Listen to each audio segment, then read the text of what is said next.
बेचारी बहू। सरिता की शादी एक अच्छे परिवार में हुई है। उसका पति रोहन उसे बहुत प्यार करता है। घर में उसकी सास शांति और ननद मीनाक्षी भी है, जो सरिता के किसी काम में दखल अंदाजी नहीं करती। लेकिन फिर भी सरिता को ऐसा लगता है कि दुनिया की सबसे ज्यादा बेचारी बहू वही है और सबसे ज्यादा अत्याचार उसी पर हो रहा है। माँ जी, ये लीजिए आपकी चाय। अरे बहू, तूने इतनी ज्यादा चीनी क्यों डाल दी चाय में? हाय हाय माँ जी, मैंने तो उतनी ही मीठी बनाई है जितनी मीठी आपको पसंद है। माँ जी, आपको तो मेरे हाथ की चाय अच्छी ही नहीं लगती। जब देखो कुछ न कुछ कमी निकाल ही देती हो। अरे बहू, तू एक बात के पीछे ही पड़ जाती है। मैंने ऐसा कब कहा कि तू रोज चाय खराब बनाती है? सरिता अपने कमरे में चली जाती है और फोन उठाकर अपनी माँ से बात करती है। हेलो माँ, कैसी हो आप? क्या कर रही हो? मैं तो ठीक हूँ, पर तू बता, तेरा मूड कैसा है? तेरी आवाज से लग रहा है कि कुछ तो हुआ है तेरे ससुराल में। अरे क्या बताऊँ माँ, यहाँ तो हर समय मेरे साथ बहुत बुरा व्यवहार होता है। मैंने अपनी सास के लिए इतनी अच्छी चाय बनाई, लेकिन मेरी सास चाय पीते ही मुझे 4 बातें सुना दी। बेटी, तू इतनी छोटी छोटी बातों पर ध्यान ही क्यों देती हो? तुम्हारी सास ने कुछ बोल भी दिया तो क्या हो गया, वो बड़ी है ना तुझसे। माँ ने इतना समझाया, लेकिन इस बात का सरिता पर कोई असर नहीं हुआ। अपनी बेचारी बहू की छवि वो बदलना ही नहीं चाहती। अगली सुबह सब नाश्ते की टेबल पर बैठकर नाश्ता कर रहे थे, तभी सरिता ने अपने पति से कहा, सुनिए जी, मुझे ना आज बाजार से कुछ सामान लेकर आना है।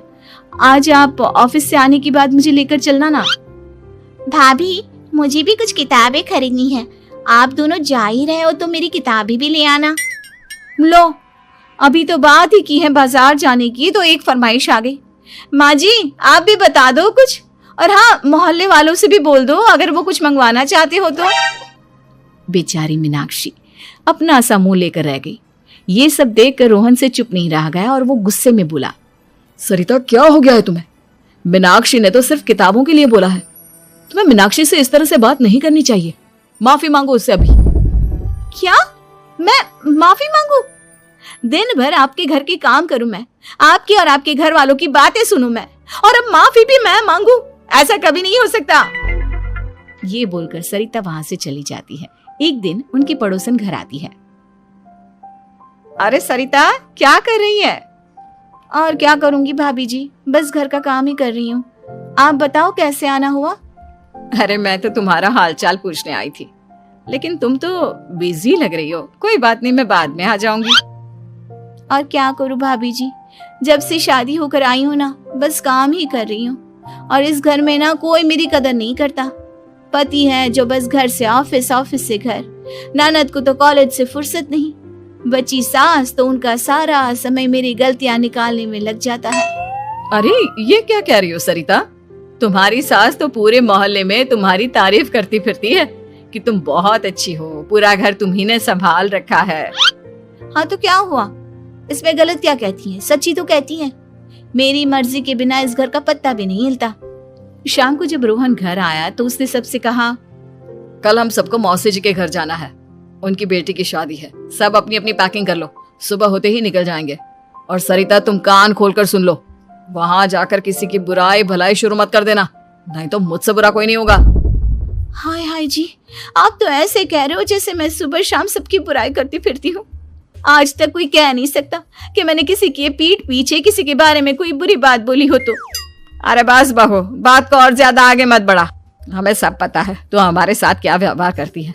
ये बात घर तक रखना, शादी में किसी को कुछ मत बोलना, नहीं तो सब कहेंगे कि शांति की बहू कितना बोलती है। हाँ हाँ, सब कुछ तो मैं ही बोलती हूँ ना। आप लोग तो हर समय फूलों की बारिश करते रहते हो मेरे ऊपर। सारी गलती मेरी है जो मैं इस घर में आई, सबका कितना ध्यान रखती हूँ, लेकिन फिर भी मेरी तो आप लोगों की नजर में कोई कदर ही नहीं है। अगली सुबह सब लोग मौसी जी के घर पर चले जाते हैं। वहां पर शादी का माहौल होता है, सब जगह चहल पहल होती है, बहुत सारे मेहमान आए हैं। सरिता को वहां बहुत अच्छा लग रहा है। वो अपने मन में सोचती है, यहाँ कितना अच्छा लग रहा है, कितनी रौनक है। मैं यहाँ किसी से ज्यादा बात नहीं करूंगी। अगर मेरे मुंह से कुछ ऐसा वैसा निकल गया तो रोहन जी तो मुझसे गुस्सा हो जाएंगी। सरिता ये सब सोच ही रही थी कि वहां रोहन की कजिन साक्षी आ गई और सरिता से बोली, आप सरिता भाभी हो ना? जितना आपके बारे में सुना था, आप तो उससे भी ज्यादा सुंदर हो।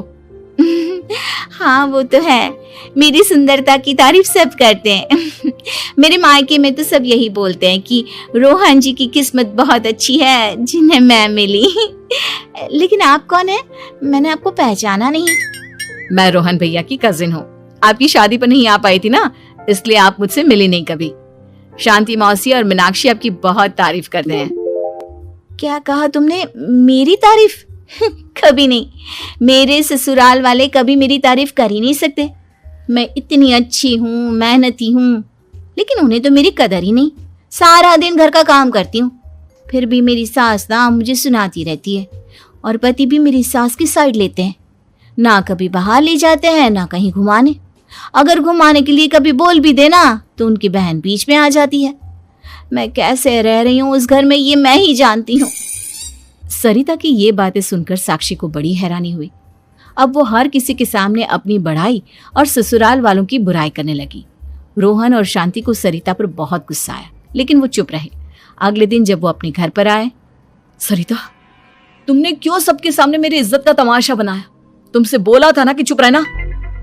अजी ऐसा भी क्या कह दिया मैंने जो इतना भड़क रहे हो? तुम जहां जाती हो अपना रोना शुरू कर देती हो, कभी किसी दूसरे की बात ही नहीं सुनती, बस अपनी कहती रहती हो। तुमने सबके सामने हमारा तमाशा बनाकर रख दिया है। हे भगवान, मुझे अपने पास बुला ले। जिस घर में मेरी कदर ही नहीं, उस घर में मेरा क्या काम? अरे क्या करूंगी मैं यहाँ रहकर? जो भी आता है मुझे सुनाकर चला जाता है। मैं तो किसी से कुछ नहीं कहती। सीधी सादी बहू मिल गई है ना सबको, तो जो जी में आए वो करो। सरिता ने अपने आगे किसी को कुछ बोलने ही नहीं दिया, और उस दिन भी उसने सबके सामने खुद को बेचारी बना ही दिया। अगले दिन मीनाक्षी कॉलेज के लिए लेट हो रही थी, इसलिए वो हर काम जल्दी जल्दी कर रही थी। अपना नाश्ता लेने किचन में गई और पतीले में रखे गरम दूध को गिलास में डालने लगी। दूध का पतीला उसके हाथ से छूट गया और गरम गरम दूध उसके हाथ पर गिर गया। ओए माँ, हाय मेरा हाथ, माँ मेरा हाथ जल गया। मीनाक्षी की आवाज सुनकर सरिता दौड़ती हुई आई। ये क्या किया तुमने? तुम्हें नाश्ता चाहिए था तो मुझसे बोल देती, मैं क्या मना कर देती?